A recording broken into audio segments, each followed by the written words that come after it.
Okay, so they are on their nature trip, and they are currently going to see the movie, right?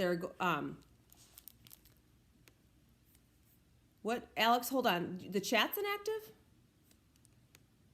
It's working. Sometimes people don't.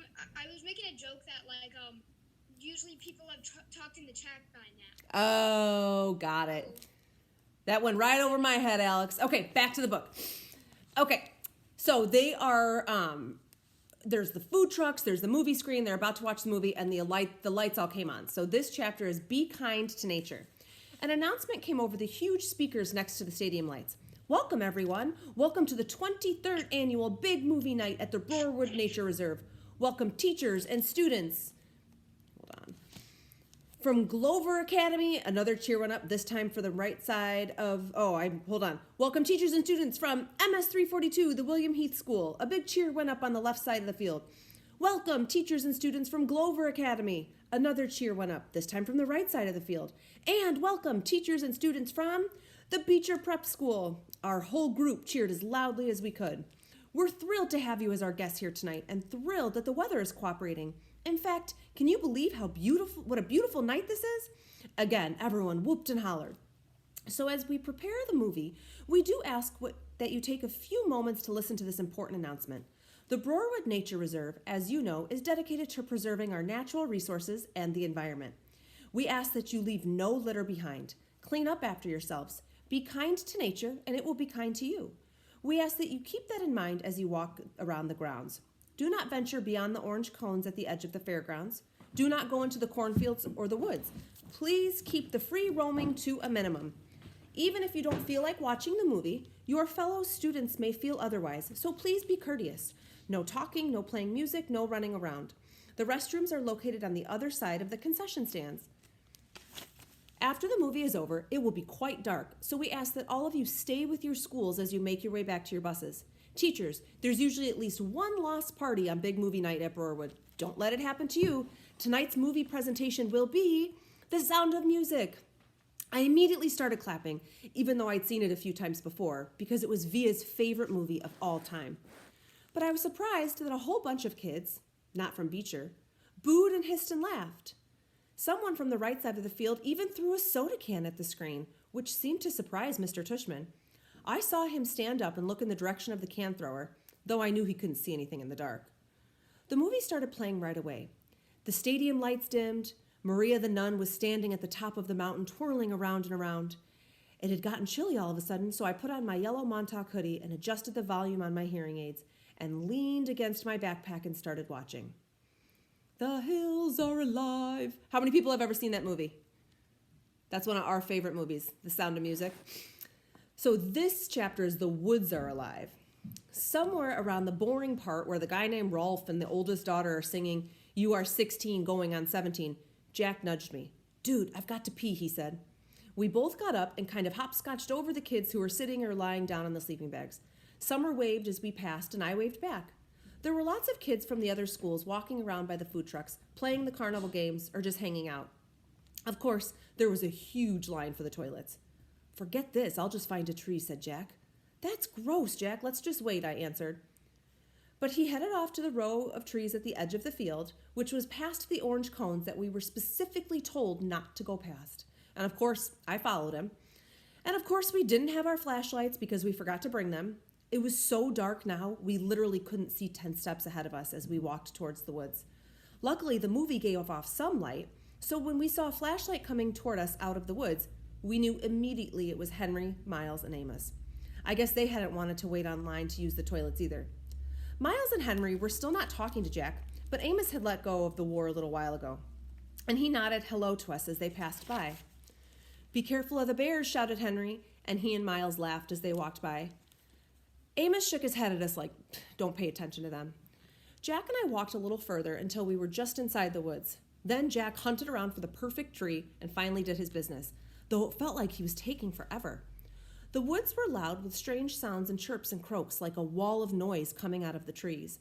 Then we started hearing loud snaps not far from us, almost like capgun pops. That definitely weren't insect noises. And far away, like in another world, we could hear raindrops on roses and whiskers on kittens. Ah, that's much better, said Jack, zipping up. Now I have to pee, I said, which I did on the nearest tree. No way was I going farther in like Jack. Do you smell that? Like firecrackers, he said, coming over to me. Oh, yeah, that's what that is, I answered. Weird. Let's go. Alien. We headed back the way we came in the direction of the giant screen. That's when we walked straight into a group of kids we didn't know. They had just come out of the woods doing stuff I'm sure they didn't want their teachers to know about. I could smell the smoke now, the smell of both firecrackers and cigarettes. They pointed a flashlight at us. There were 6 of them, 4 boys and 2 girls. They looked like they were in 7th grade. What school are you from? One of the boys called out. Beecher Prep, Jack started to answer, when all of a sudden one of the girls started screaming. Oh my God, she shrieked, holding her hand over her eyes like she was crying. I figured maybe a huge bug had just flown into her face or something. No way, one of the boys cried out, and he started flicking his hand in the air like he'd just touched something hot, and then he covered his mouth. No freaking way, man, no way. All of them started half laughing and half covering their eyes now, pushing each other and cursing loudly. What is that? Said the kid who was pointing the flashlight at us. And it was only then that I realized that the flashlight was pointed right at my face. And what they were talking about, screaming about, was me. Let's get out of here, Jack said quietly, and he pulled me by my sweatshirt sleeve and started walking away from them. Wait, wait, wait, yelled the guy with the flashlight, cutting us off. He pointed the flashlight right in my face again, and now he was only about 5 feet away. Oh, man, he said, shaking his head, his mouth wide open. What happened to your face? Stop it, Eddie, said one of the girls. I didn't know we were watching Lord of the Rings tonight, he said. Look, guys, it's Gollum. This made his friends hysterical. Again, we tried to walk away from them, and again the kid named Eddie cut us off. He was at least a head taller than Jack, who was about a head taller than me, so the guy looked huge to me. No, man, it's alien, said one of the other kids. No, man, it's an orc, laughed Eddie, pointing the flashlight in my face again. This time he was right in front of us. Leave him alone, okay, said Jack, pushing the hand holding the flashlight away. Make me, answered Eddie, pointing the flashlight in Jack's face now. What's your problem, dude, said Jack. Your boyfriend's my problem. Jack, let's just go, I said, pulling him by the arm. Oh, man, it talks, screamed Eddie, shining the flashlight in my face again. Then one of the other guys threw a firecracker at our feet. Jack tried to push past Eddie, but Eddie shoved his hands into Jack's shoulders and pushed him hard, which made Jack fall backward. Eddie, screamed one of the girls. Look, I said, stepping in front of Jack and holding my hands up like a traffic cop.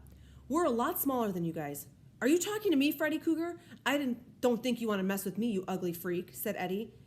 And this was the point where I knew I should run away as fast as I could, but Jack was still on the ground and I wasn't about to leave him. Yo, dude, said a new voice behind us. What's up, man? Eddie spun around and pointed his flashlight toward the voice. For a second, I couldn't believe who it was. Leave them alone, dude, said Amos with Miles and Henry right behind them. Says who? Said one of the guys with Eddie. Just leave them alone, dude, Amos repeated calmly. Are you a freak too? Said Eddie. Yeah, they're all a bunch of freaks, said one of his friends. Amos didn't answer them, but he looked at us. Come on, guys, let's go. Mr. Tushman's waiting for us. I knew that was a lie, but I helped Jack it up, and we started walking over to Amos. Then out of the blue, the guy named Eddie grabbed my hood as I passed by him, yanking it really hard, so I was pulled backward and fell flat on my back. It was a hard fall, and I hurt my elbow pretty bad on a rock. I really couldn't see what happened afterwards, except that Amos rammed into the Eddie guy like a monster truck, and they both fell down on the ground next to me. Everything got really crazy after that. Someone pulled me up by my sleeve and yelled, "Run!" and someone else screamed, "Get him!" at the same time. And for a few seconds, I actually had 2 people pulling the sleeves of my sweatshirt in opposite directions. I heard them both cursing until my sweatshirt ripped, and the first guy yanked me by the arm and started pulling me behind him just as we ran, which I did as fast as I could. I could hear footsteps just behind us chasing us, and voices shouting and girls screaming, but it was so dark, I didn't know whose voices they were, only that everything felt like we were underwater. We were running like crazy, and it was pitch black, and whenever I started to slow down, the guy pulling me by my arm would yell, "Don't stop!" Voices in the dark. This is a new chapter. Finally, after what seemed like a forever of running, someone yelled, "I think we lost him." "Amos? I'm right here," said Amos's voice a few feet behind us. "We can stop," Miles yelled from farther up. "Jack," I yelled. "Whoa," said Jack, "I'm here. I can't see a thing." "Are you sure we lost them?" Henry asked, letting go of my arm. That's when I realized he'd been the one who was pulling me as we ran. Yeah, shh, let's listen. We all got super quiet, listening for footsteps in the dark. All we could hear were the crickets and frogs and our own crazy panting. We were out of breath, stomachs hurting, bodies bent over our knees. We lost them, said Henry. Whoa, that was intense. What happened to the flashlight? I dropped it. How did you guys know? Said Jack. We saw them before. They looked like jerks. You just rammed into him, I said to Amos. I know, right? Laughed Amos. He didn't even see it coming, said Miles. He was like, are you a freak too? And you were like, bam, said Jack. Bam, said Amos, throwing a fake punch in the air. But after I tackled him, I was like, run, Amos, you schmuck. He's 10 times bigger than you. And I got up and started running as fast as I could. We all started laughing. I grabbed Augie and I was like, run, said Henry. I didn't even know it was you pulling me, I answered. That was wild, said Amos, shaking his head. Totally wild. Your lip is bleeding, dude. I got in a couple of good punches, answered Amos, wiping his lip. I think they were 7th graders. They were huge. Losers, Henry shouted really loudly, but we all shushed him. We listened for a second to make sure no one had heard him. Where the heck are we? Asked Amos. I can't even see the screen. I think we're in the cornfields, answered Henry. Duh, we're in the cornfields, said Miles, pushing a cornstalk at Henry. Okay, I know exactly where we are, said Amos. We have to go back in this direction. That'll take us to the other side of the field. Yo, dudes, said Jack, hand high in the air. That was really cool of you to come back for us. Really cool. Thanks. No problem, answered Amos, high-fiving Jack. And then Miles and Henry high-fived him too. Yeah, dudes, thanks, I said, holding my palm up like Jack had, although I wasn't sure if they would high-five me too. Amos looked at me and nodded. It was cool how you stood your ground, little dude, he said, high-fiving me. Yeah, Augie, said Miles, high-fiving me too. You were like, we're littler guys than you. I didn't know what else to say, I laughed. Very cool, said Henry, and he high-fived me too. Sorry I ripped your sweatshirt. I looked down, and my sweatshirt was completely torn in the middle. One sleeve was ripped off, and the other was so stretched out it was hanging down to my knees. Hey, your elbow's bleeding, said Jack. Yeah, I shrugged. It was starting to hurt a lot. You okay? Said Jack, seeing my face. I nodded. Suddenly I felt like crying, and I was trying really hard not to do that. Wait, your hearing aids are gone, said Jack. What? I yelled, touching my ears. The hearing aid band was definitely gone. That's why I felt like I was underwater. Oh no, I said, and that's when I couldn't hold it in anymore. Everything that had just happened kind of hit me, and I couldn't help it. I started to cry, like big crying, what Mom would call the waterworks. I was so embarrassed, I hid my face in my arm, but I couldn't stop the tears from coming. The guys were really nice to me, though. They patted me on the back. You're okay, dude. It's okay, they said. You're one brave little dude. You know that, said Amos, putting his arms on my shoulders. And that's when I kept on crying. And when I kept on crying, he put both his arms around me like my dad would have done and let me cry. Okay, you want me to read one more chapter? One more? It's just like one page. One more. The Emperor's Guard. We backtracked through the grass for a good 10 minutes to see if we could find my hearing aids, but it was way too dark to see anything. We literally had to hold onto each other's shirts and walk in a single file line so we wouldn't trip over one another. It was like black ink that had been poured all over. This is hopeless, said Henry. They could be anywhere. Maybe we can come back with a flashlight, answered Amos. No, it's okay, I said. Let's just go back. Thanks, though. We walked back toward the cornfields, then cut through them until the back of the giant screen came into view. Since it was facing away from us, we didn't get any of the light from the screen at all until we'd walked to the edge of the woods again. That's when we were finally seeing a little light. There was no sign of the 7th graders anywhere. Where do you think they went? Said Jack.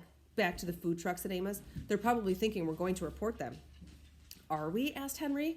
They looked at me. I shook my head. Okay, said Amos, but little dude, don't walk around here alone again, okay? If you need to go somewhere, tell us and we'll go with you. Okay, I nodded.